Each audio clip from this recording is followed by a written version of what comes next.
He gives us his all: speed, endurance, power. Yet his wild spirit burns bright.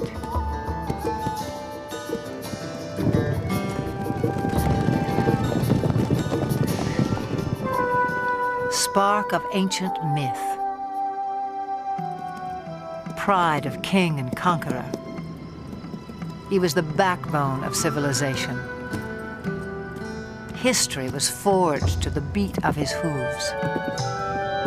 Even now, he still lays claim to the heart, with all the bold beauty that is the horse.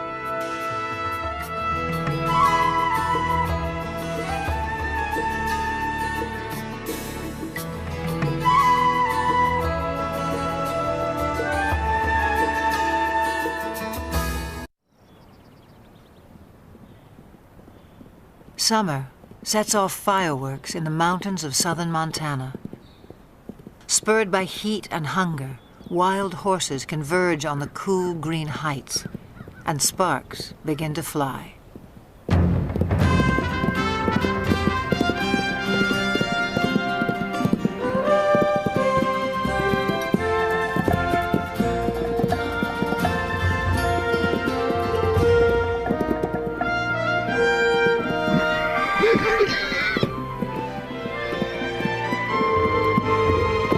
Stallions spar and court young mares in a drama as old as the hills.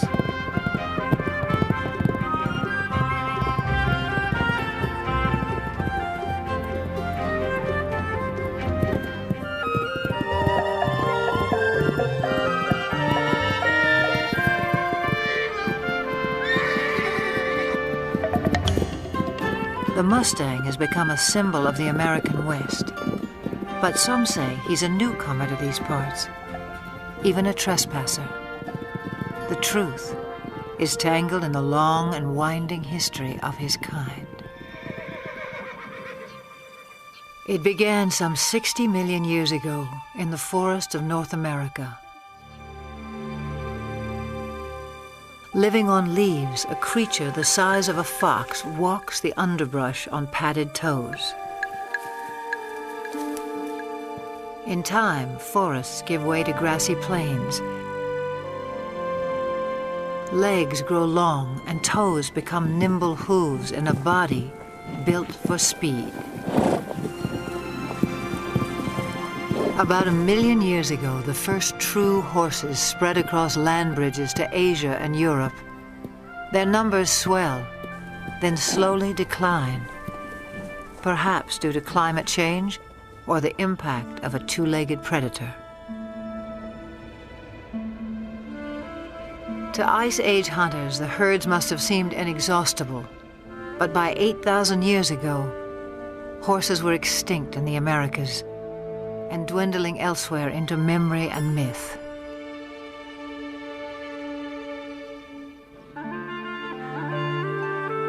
Then somewhere on the steppes of Eurasia, at least 4,000 years ago, the horse inspired someone as more than just a meal.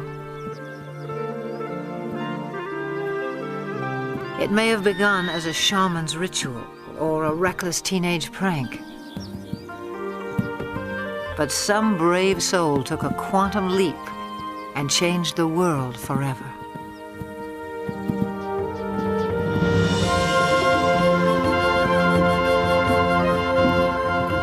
The horse utterly changed our sense of distance and speed. He carried us forward in space and time and made our world smaller. Great equestrian cultures arose and thundered across antiquity. Today, most have vanished, but here on the steppes of Mongolia, little has changed since the time when the horse became a way of life. Nomads still measure their wealth in livestock and move vast herds with the seasons.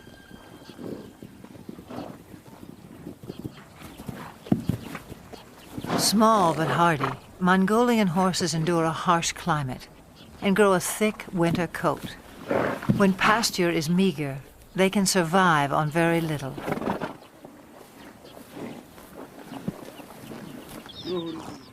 Mongolian nomads also herd sheep, goats, and cows, but horses are their greatest pride. Revered, they are largely reserved for riding, and one other important role.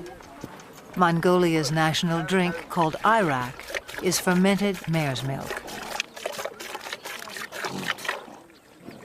Life in the saddle begins early, in keeping with a local proverb.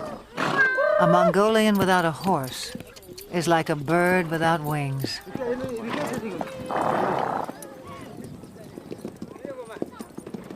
In July, thousands of nomads set up camp on the edge of the capital city, Ulaanbaatar. They come to celebrate Naadam, an ancient religious festival. National competitions of traditional sports are held, including 2 days of horse racing. One of the country's top horse breeders, Hang Medic, traveled over a week to take part in what will be his 30th Naadam. From a herd of 400 head, he has brought his 12 fastest horses. Also in tow are his grandchildren. For good reason. Riders must be under 12 to compete at Naadam. Training, however, is no child's play. It's what Hang Medic lives for.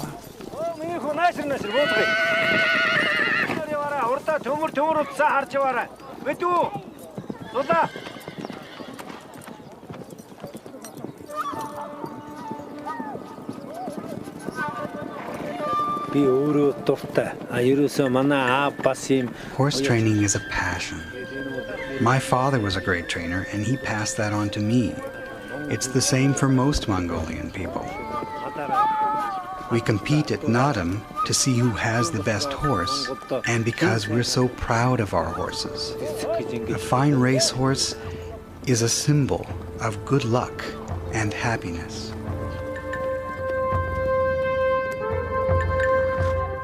On the day of the first race, preparations begin at dawn. Hats and bright silks will help families spot their little jockeys at a distance.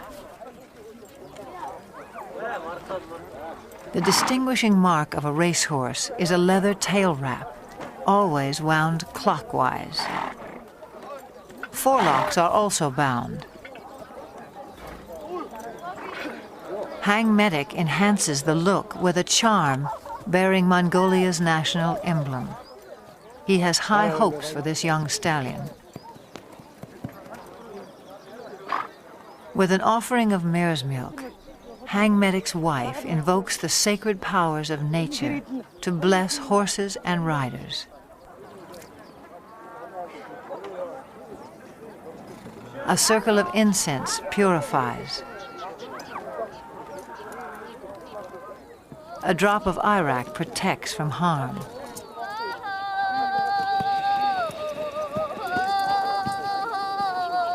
An ancient Buddhist chant rings out for luck.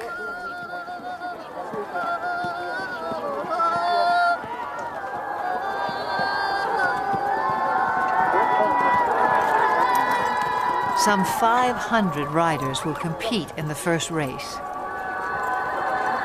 Parents on horseback swell their ranks. By tradition, they circle clockwise at a staging area near the finish line.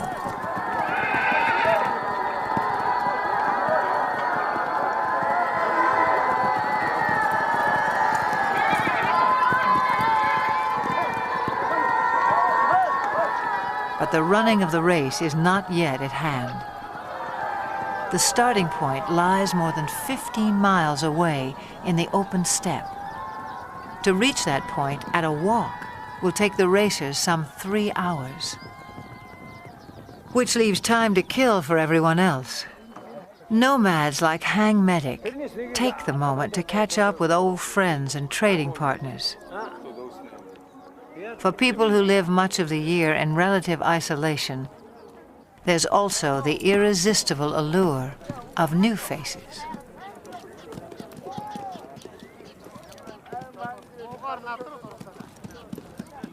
For now, small talk belies the drama that's erupting miles away. As 500 horses reach the starting point, and the race begins.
Long before they can see the racers, spectators crowd the finish line. According to myth, the dust kicked up by winning horses showers happiness and prosperity on all those it touches.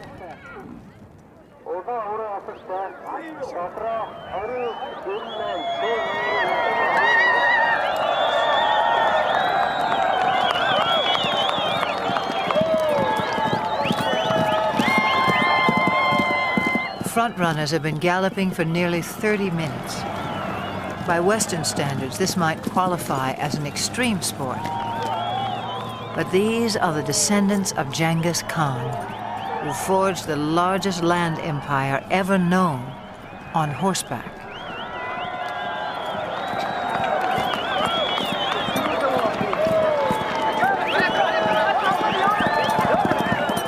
The blue sash of victory goes to the first 5 horses. A flash of green tells Hang Medic his granddaughter has placed. But a riderless horse sends him off in search of his youngest grandson.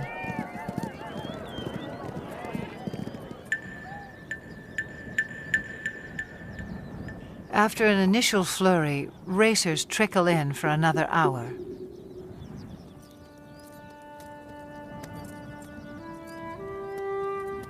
Herd instinct alone will keep a horse going, even one that lacks the fitness and conditioning required for a long-distance run.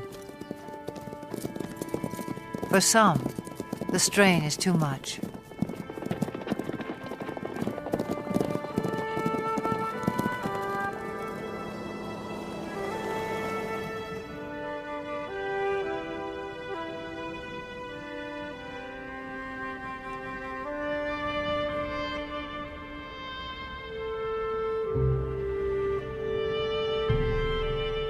When a horse dies on the racetrack, the trainer is dishonored.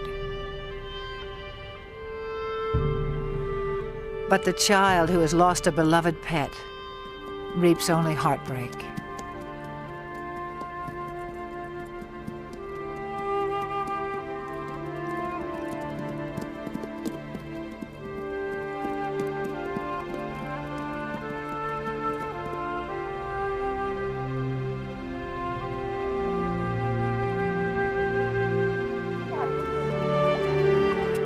A fall near the starting point dashed the hopes of Hang Medic's grandson. His horse is safe, his bruises minor, but his 6-year-old pride will sting until the races are over.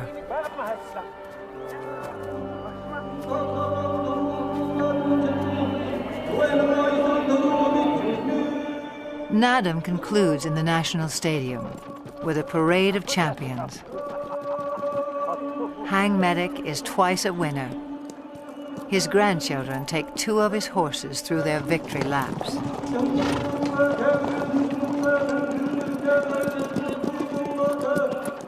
A herald sings the praises of the winning horses. Medals and mare's milk do them honor.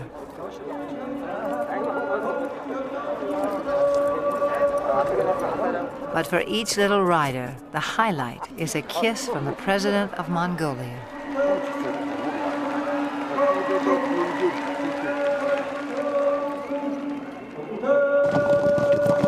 No other nation makes more of the horse.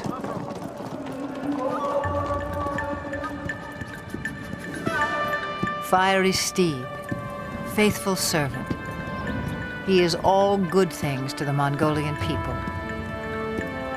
In return, they may succeed in saving the last truly wild horse on Earth.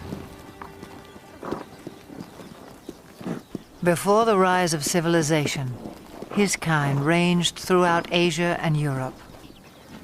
Alert and aggressive, they were elusive prey with their camouflage of tawny coat, their upright two-toned mane. These horses were already rare in 1878, when Russian explorer Nikolai Przewalski returned from Mongolia. He carried a skull and hide that would prompt the announcement of a new species.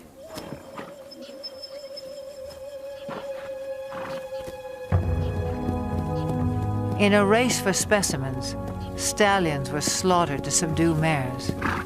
Mares were killed to secure foals.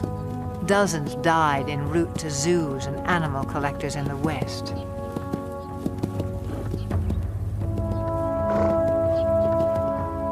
Przewalski's horses were last sighted in the wild in the 1960s. A decade later, fewer than 300 survived, in captivity only. This endangered species was declared extinct in the wild.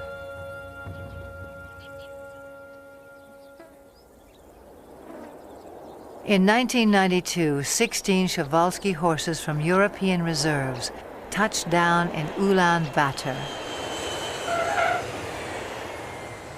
Their journey was the crowning achievement of Dutch conservationists and Mongolian authorities.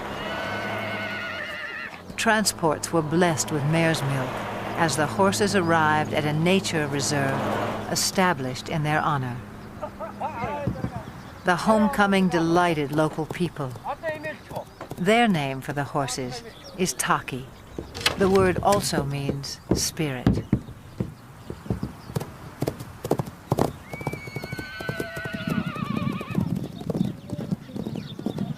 Today, some 80 free spirits roam 120,000 acres under watchful eyes.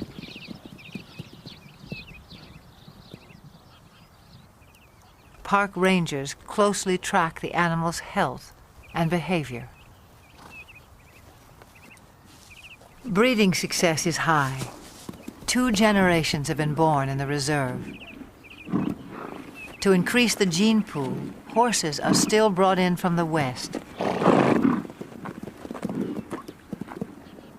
But prospects for a self-sustaining population are promising. Mongolia's preservation of the Taki seems a fitting tribute to an animal who has given us so much.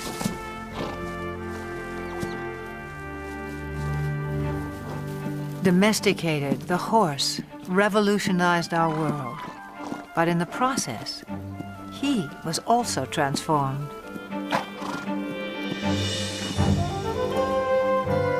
The legendary Arab is just one of more than 150 breeds, some honed for work, some for sport, others for sheer show.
The Spanish horse boasts one of the oldest pedigrees.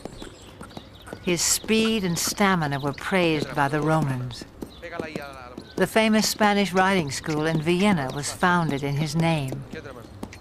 A dancer's grace made him a favorite of monarchs and earned him the title Royal Horse of Europe. Today, he inspires a new generation. At the Royal Andalusian School of Equestrian Art in the town of Jerez in southern Spain. Few gain admission here. Only first-rate horses, trainers, and students. A strict curriculum has produced several Olympic competitors. The school also keeps tradition alive. Once a week, the public is invited in to enjoy the splendors of another age. In 18th century costume, riders recreate the height of classical horsemanship as it was practiced throughout the courts of Europe.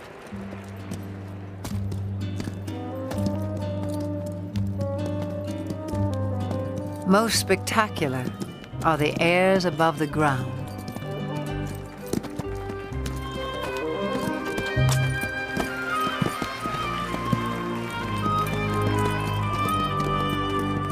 Horses naturally leap and kick when fighting. Centuries ago, cavalry mounts were trained to perform these moves in battle.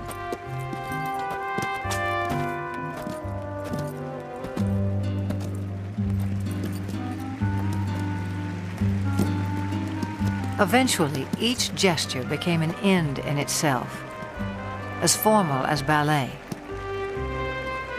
A supreme effort, the capriole demands vertical loft, virtually in place.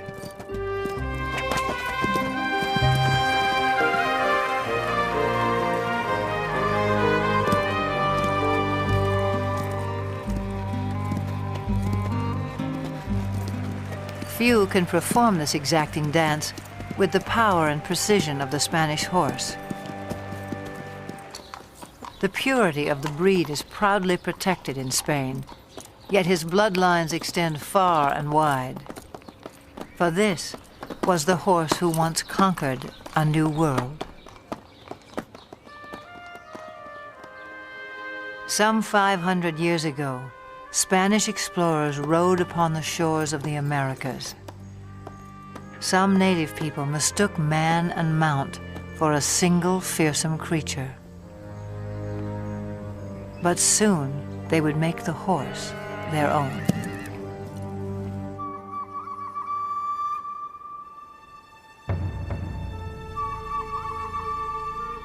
Through stealth and trade, Native Americans embraced the horse. It was said they came to each other like long-lost brothers.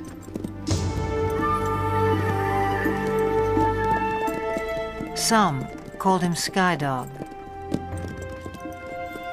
He opened vast horizons in this life and haunted their visions of the afterlife. But this cult of the horse would not last. By the 19th century, Native Americans had been robbed of land and livelihood. Their beloved sky dogs were shot or simply set loose. Scores of Indian ponies joined strays and runaways, already thriving in the wilderness. By 1900, over 1 million horses roamed the American West. But not for long. To make way for cattle and sheep, public lands were cleared of animals considered worthless pests. They were slaughtered by the thousands for pet food, fertilizer, and mere sport. In the 1950s, public outcry denounced the abuses. Still, numbers had dropped below 20,000 by 1971, when a federal law was finally passed to protect the wild horse. as a living symbol of the pioneer spirit of the West.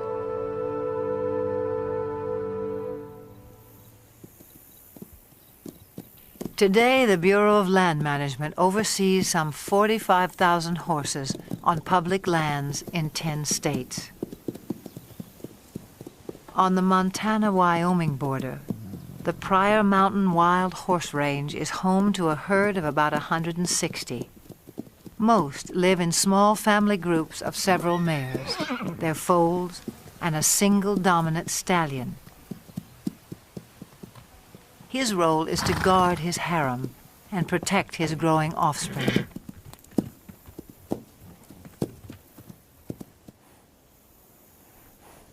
This stallion, known as Raven, is one of the most dominant on the range.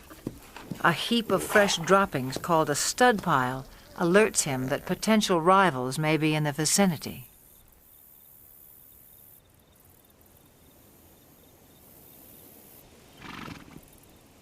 A band of young bachelor stallions prompts Raven to move his family to a safe distance.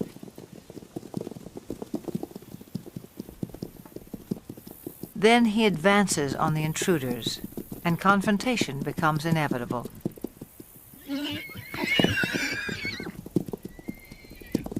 Raven may be outnumbered, but at 10 years old, his maturity and experience give him the advantage.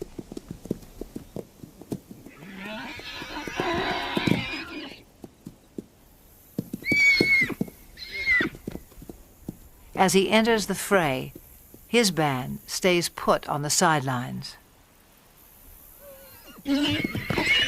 Most clashes between stallions are more about asserting rank than inflicting harm, and serious injuries are rare.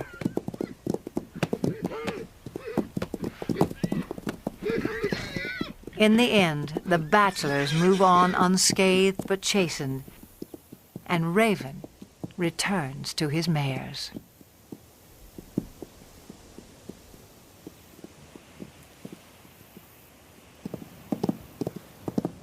Occasionally, even mature stallions form alliances. A stud named Starman acts as a subordinate or lieutenant stallion to Flash, who has a mare and foal of his own. Flash tolerates Starman's presence, but allows him no access to his lone mare. In summer, a waterhole fed by melting snowbanks attracts this small band.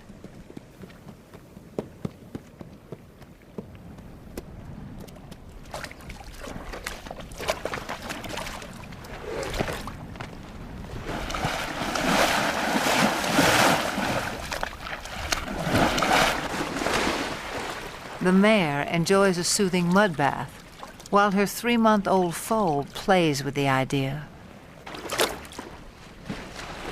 But for now, the water holds no appeal for Flash's lieutenant stallion. Starman picks up the scent of another mare and sets off in hot pursuit. The mare's yearling son tries to intercept Starman, but fails to impress such a mature stallion.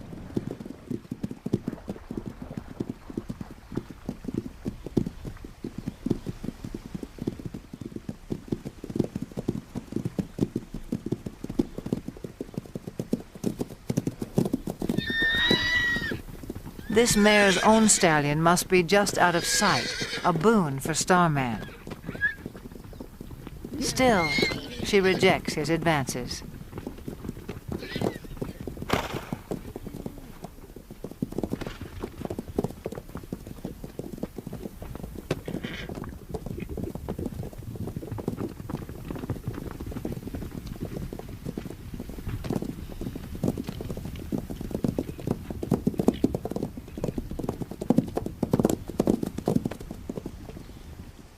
In the end, she gets away, and Starman can only observe the tactics of a more successful suitor.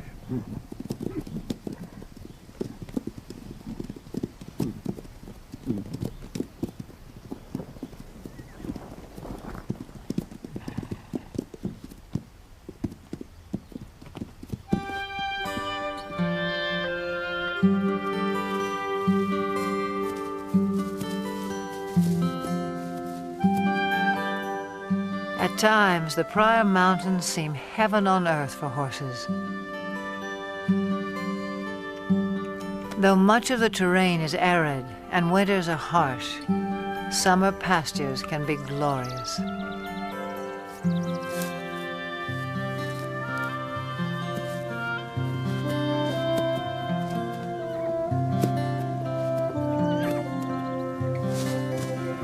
The horses have few predators to fear. Most were eliminated by ranching and land development. With high fertility rates, the horses' numbers can increase by 10, even 20% a year. And that means trouble in paradise.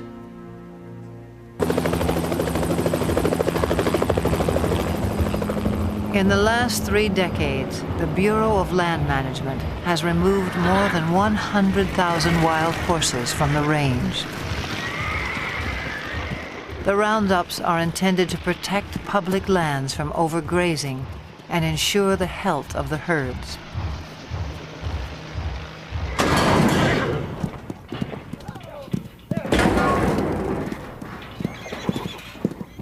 Excess animals are placed in adoption programs, but supply far exceeds public demand. Horses deemed unadoptable live out their days in holding pens. Even now, the fate of America's wild horses remains an open-ended question.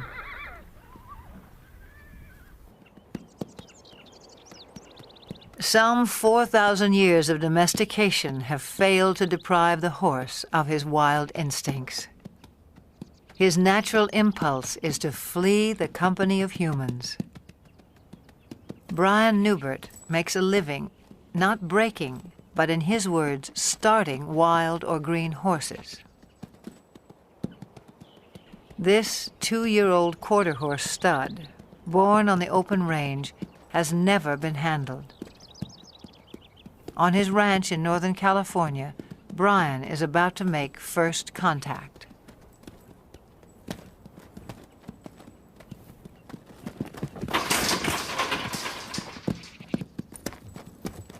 Brian will chase the horse until he turns to face his pursuer. The goal is capture the animal's attention and keep it. I'll ask again. Good. Now let's see if he leaves with his hindquarters or if he leaves with the whole horse. See, here's the first little part is going to happen here in just a second, I think.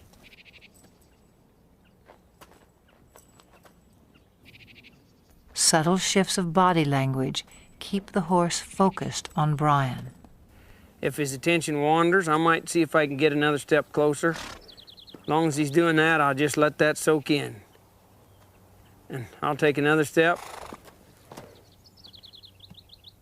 And I'll take another one here. He's having trouble with it, but he's trying.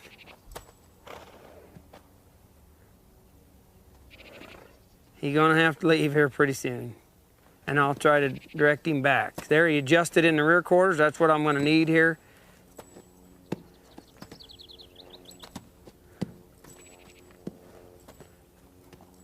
Within about 15 minutes, the young stallion has mastered the maneuver. Now Brian presents a new challenge. I might do just a little swinging here and see if he can stand that. And I'll see if I can put that on there without hitting him in the face. And I'll just, as I come forward, just let that go. And it's kind of scary. And you can see that it's troubling to him a little. So I'll just put just a little pressure till he finds his way toward me. See, he keeps thinking his answer is out of here, but the answer's right there. The horse turns to Brian for reassurance, a critical breakthrough. Now he might reach for me.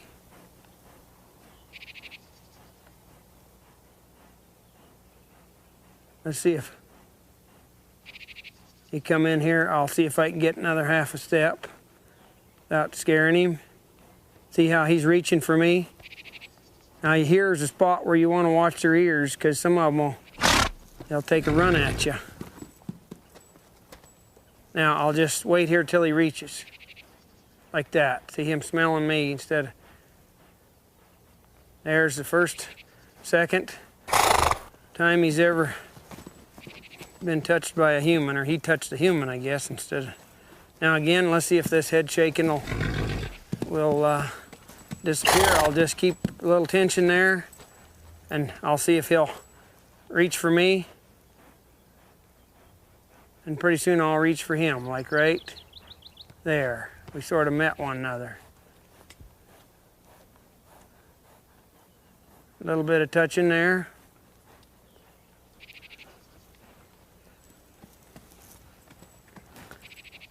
A little bit more here. See, he's finding out he can touch me and reach for me now. In a horse, there's a spot in there where they can just turn loose emotionally. You can see in their eye and their face a change that comes over them. And they'll begin to drop their head and their eyes will soften, and you can just see that they're beginning to trust you. And then you can move right on and really advance then. I'll get my weight shifted back. He's feeling a whole lot better about things now. He's finding out I can touch him and he won't get hurt. Less than half an hour after the first touch, Brian tests the saddle. It's kind of important to swing this on so that it doesn't hit him.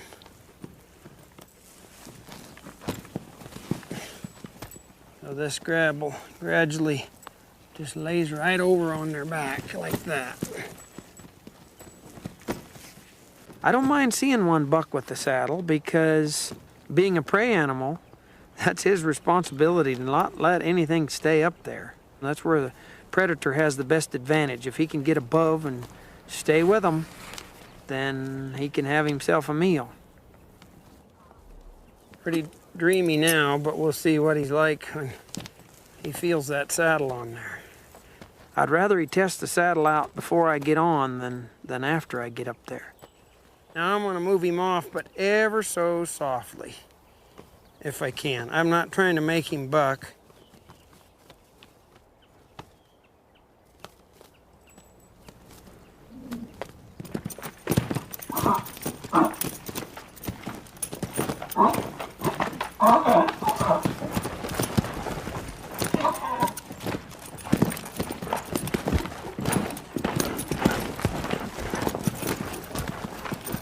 Okay, maybe I'll give him a little consoling.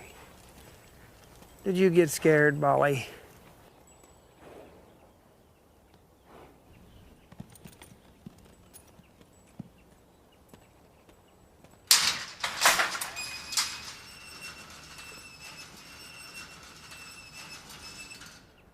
It's been less than 2 hours since Brian began work, a fairly routine first session. He'll leave the saddle in place for a few more hours, then give the young stallion a well-earned rest until morning.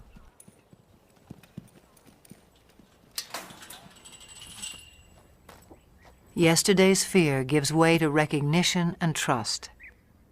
Today will be another turning point. Social animals feel safest in a group.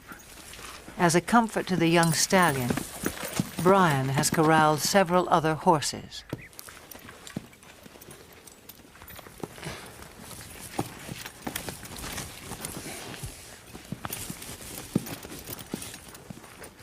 See, if he wiggles, I'll just wait here till he stands put. Pet him over here as if it was my leg, and maybe get myself kind of set here before he gets untracked. I might let him go right out that way. And I'll just ask him to go. If he gets up set, if he gets scared, wants to run, I'll just try to go with him.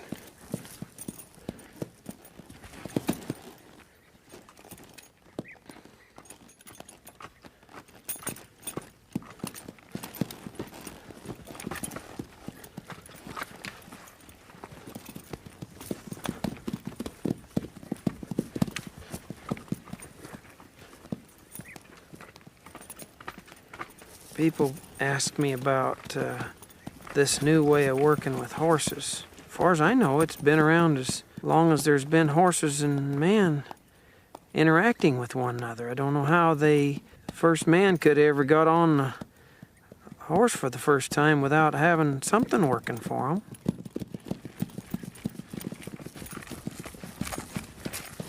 I'll get a little bolder as he gets a little more confidence.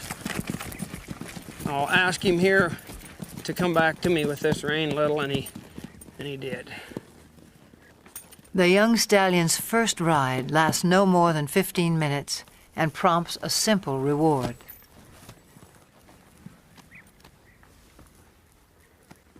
Hey, kid. This just kind of soothes them sometimes. Give them a little hugging. This is a place where a lot of them just can't stand you have you that close.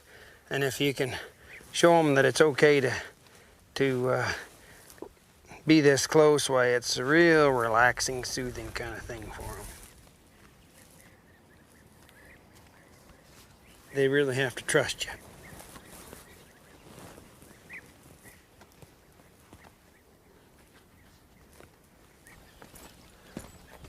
By day 3, it's time to abandon the security of the corral. A whole new life is beginning for the young stallion. He gets so he can trust me a whole lot more today, I see. And Brian is left to ponder an age-old mystery about the nature of horses. I often wondered how in the world would they allow somebody to get up on their back and guide them around. They'll take us miles and miles till they're totally, tired, pull wagons and pack loads and all kinds of things, when actually they could kick us or hurt us or buck us off any time, and yet they'll just work their hearts out for us if it's presented to them in a way that they can understand. Pretty special animal, really. Special indeed. No more than 60 years before the first moon landing, the world was driven by horsepower. Every sector of the economy relied on him. Transport and trade, industry and agriculture. No creature served us better in the building of civilization or its occasional overthrow. For millennia, the war horse prevailed in battle. If not for a horse, would Alexander have been great? Who can imagine Attila the Hun or Napoleon on foot? Over 1 million horses served in World War I. Nearly a third died. In World War II, tens of thousands perished in a battle of bullets and bombs. The age of horsepower was over. And yet there are more horses in the world today than during the 1800s, some 62 million. In an age of technology, perhaps we yearn all the more for the touch of something wild.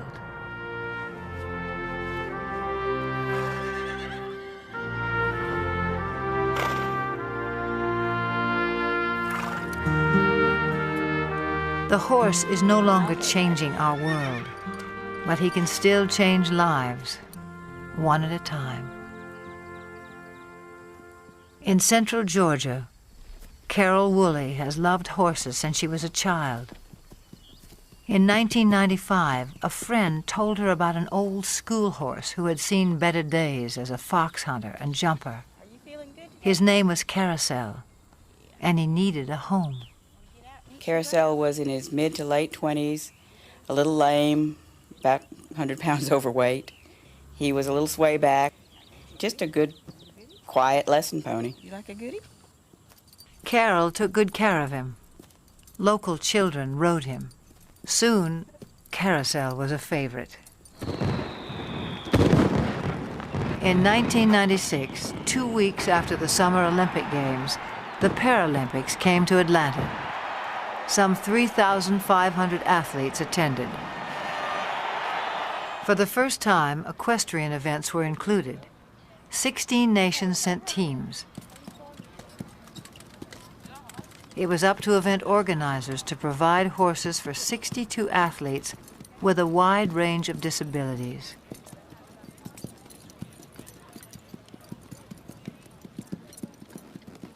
Each would be judged on precision, smoothness, and harmony of horse and rider while performing a set pattern in the arena. A call went out to horse owners for calm, well-trained mounts. Carol Woolley volunteered 2 of her younger horses, but games officials were desperate for more. She thought twice, then sent for old Carousel as well. After a checkup, he was quickly put to the test. Later in the day, they called him for Denmark, and I met Britta Anderson, who's a very small woman in a wheelchair, and I thought to myself, there's no way she's going to ride this pony. She spoke English quite well, and I asked her, have you ever fallen off a horse? And she smiled and looked at me and says, many times. Far from falling, on the day of competition, Britta and Carousel took Carol by surprise. Anderson of Denmark. Anderson. Britta and Carousel made a connection. He knew exactly what she wanted, and she knew how to get the most out of him. And he loved her. I'm still not sure how she did it, but they were just a perfect match.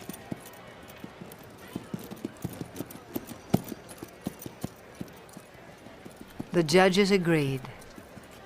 The pair took first place in their division and received the highest score of all the competitors.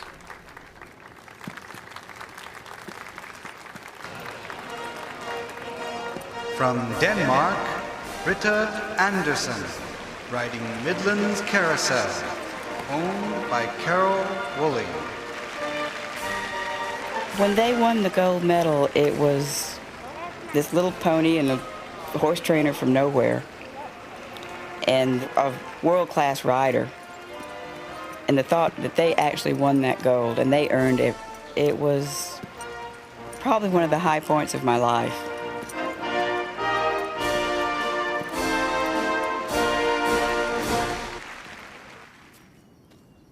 By the time she returned home, Carol had decided to start a therapeutic riding school. Would it be easier to face the other direction to get off? I think so. Horseback riding can improve balance and muscle tone, as well as a sense of independence and self-esteem in people with all sorts of disabilities. For Carol, there's no greater reward than to see someone like 13-year-old Sarah take her first ride. We got you now, kid. You're riding, kid. You're riding. You want your back? When you take a child out of a wheelchair and put him on a horse, he's immediately taller. The walk of a horse mimics the same movement you get to actually walk on your own legs. It gives them a freedom of mobility. It gives them control over something that they may have never known before. They can control where they're going.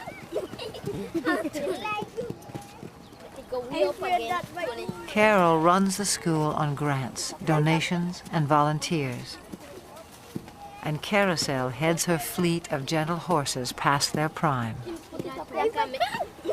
In August of 1998, at a regional show for riders with disabilities, Carol decides to send Carousel into the arena one last time. 9-year-old Sean Donaldson, one of Carol's top students, has never competed before. It's a breathless moment for his parents. Make the old man proud. You got a good horse on him, though. He knows what to do. Young boy and old horse are picture perfect and take a blue ribbon. In first first place, Sean Donaldson from Carousel. A first for Sean, a final trophy for Carousel.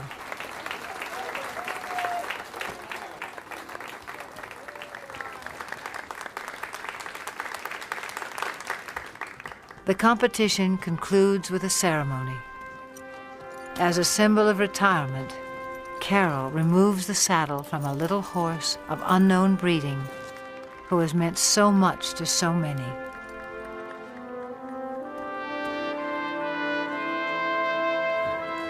To him go the full laurels of a champion. He was quite calm and stood through everything. He halfway, I think, understood that we were doing an honor to him. I was a little surprised that he didn't mind us putting flowers on him. He acted like, well, those were his flowers, this is fine. I think he enjoyed it, really. He wasn't just an old sway-backed horse with a gray face. He was everybody's dream of a horse.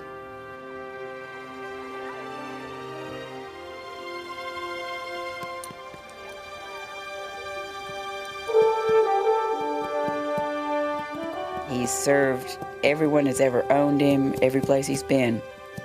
He's done everything we've asked him to do, all of his life.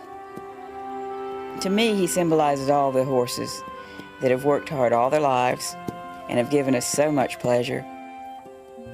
He's a fairy tale of a horse, but there's probably thousands of them out there just like him. I guess he's the poster child for all of them.